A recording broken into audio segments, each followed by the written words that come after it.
Friends, welcome back. This is your Arul. சரி வாங்க, நான் வீடுக்குள்ளே போவோம். மல்லி என்னை விட்டு போயிடாத மல்லி அப்படின்னு அழுறாரு நம்ம விஜய்.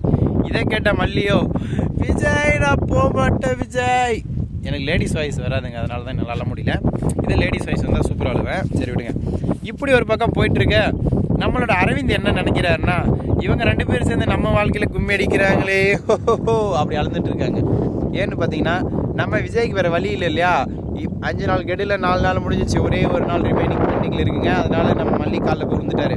மல்லி என்னை எப்படியாச்சும் ஏற்றுக்கோ மல்லி அப்படின்னு கத்துறாருங்க. இதெல்லாம் கேட்ட மல்லி கொஞ்ச நேரம் அமைதியாக தான் இருந்தாங்க. அண்ணாவுக்காக எல்லாம் கண்ட்ரோல் பண்ணிவிட்டு அமைதியாக இருந்தா.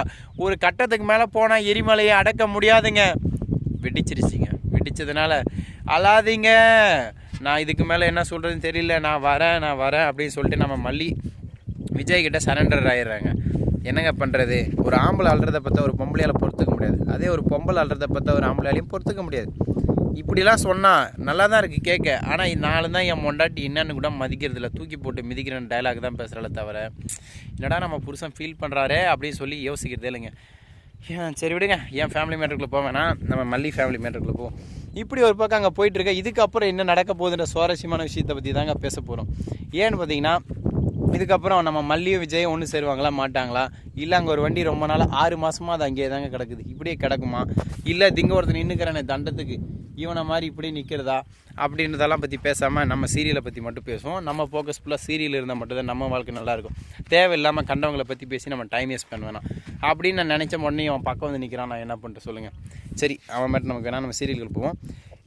இப்படி ஒரு பக்கம் போயிட்டுருக்க நம்ம நாகு, ஆமாம் மல்லி நீ எடுத்தது சரியான முடிவு தான், உங்கள் அண்ணனை பற்றி கவலைப்படாத, தக்காளி அவன் தலையை திரிகிறான் அப்படின்னு சொல்ல, இதை கேட்ட பாபு பேன்னு முழிக்கிறாரு.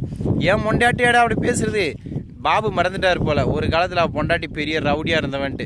பாபுவே அடைக்க கைக்குள்ளே வச்சிருந்தவ தான். நம்ம பாபு சென்னைக்கு வந்தவொடனே நான் தான் டானு, அவெல்லாம் வீணு அப்படின்னு நினச்சிட்டாரு போல். நாகு கட்டை எடுத்தா கருவாடு கருமாதி தான். இப்படி ஒரு பக்கம் இருக்க அவருக்கு அறிவு இல்லை. சரி விடுங்க, அவரை பற்றி நம்ம எதுக்கு பேசணும்.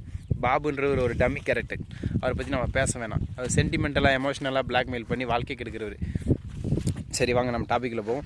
இப்படி ஒரு பக்கம் போயிட்டுருக்க. இதுக்கப்புறம் என்ன நடக்க போகுது, நம்ம விஜய் கூட மல்லி போவாங்களா மாட்டாங்களா, 2 பேரும் சேர்ந்து வாழ்வாங்களா மாட்டாங்களா, இது அரவிந்த் விட்டு கொடுப்பாரா மாட்டாரா, இல்லை அப்படியே நம்ம விஜய் விட்டு கொடுத்தாலும் அரவிந்த் அவங்க அம்மா இதை ஏற்றுப்பாங்களா அப்படின்ற சுவாரஸ்யமான விறுவிறுப்பான விஷயத்தை பற்றி பேசணும்னு எனக்கு ஆசையாக இருக்குங்க. ஆனால் நான் பேசுனா நீங்கள் ரொம்ப அப்செட் ஆகிடுவீங்க. அதனால தான் நான் அடுத்த வீடியோவில் அதை பற்றி சொல்லலான்னு இருக்கேன்.